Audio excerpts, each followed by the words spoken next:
បាទជំរាបសួរអ្នកទាំងអស់គ្នាអ្នកដែលចាប់ផ្ដើមរៀនភាសាជប៉ុននិងអ្នកដែលកំពុងតែត្រៀមនឹងចាប់ផ្ដើមរៀនភាសាជប៉ុនបាទថ្ងៃនេះដែរយើងតពីជួរ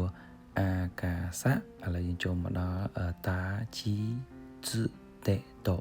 ហ្នឹងហើយអញ្ចឹងអ្នកខ្លះអានតាអ្នកខ្លះអានថាអញ្ចឹងទៅហើយអក្សរជឺជឺតាជីជឺតេតូអញ្ចឹងអ្នកពេលខ្លះយើងអានថាថាឈីជឺតេតូចឹងយើងបត់បែនទៅតាមពាក្យរបស់វាហ្នឹងហើយនៅខាងមុខនៅខាងក្រោយអញ្ចឹងទៅអញ្ចឹងអាហ្នឹងខ្ញុំអត់លំអិតទេគាត់ថាពាក្យហ្នឹងយើងអាចអានបានថាតាជីជឺតេតូឬក៏ថាឈីជឺតេតូហ្នឹងហើយអញ្ចឹងរបៀបសរសេរគឺយើងសរសេរដៃគឺយើងសរសេរបែបនេះគឺយើងមានអក្សររាប់ពីខាងឆ្វេងជាទូទៅ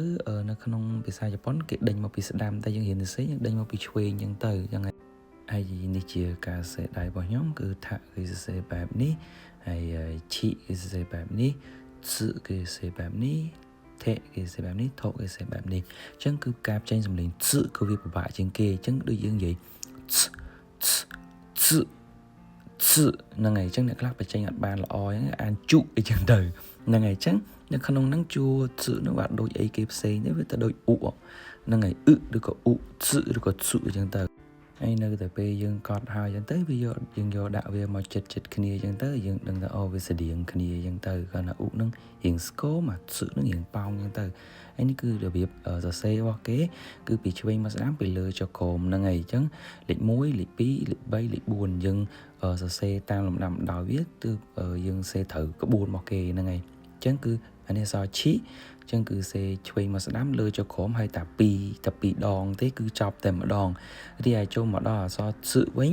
គឺសរសេរតែម្ដងចប់ហ្មងអញ្ចឹងគឺគេយើងគូសតាមគំនូសវានឹងអញ្ចឹងណាហ្នឹងហើយសម្រាប់អក្សរតេក៏ដូចគ្នាគឺយើងសរសេរពីឆ្វេងមកស្ដាំពីលើចុះក្រោមដូចគ្នាហើយក៏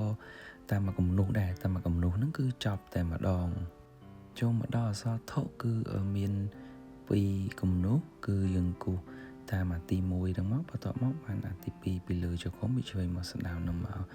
អរគុណច្រើនអ្នកទាំងអស់គ្នាដែលបានទស្សនាវីដេអូនេះហើយយើងនឹងបន្តទៅអក្សរ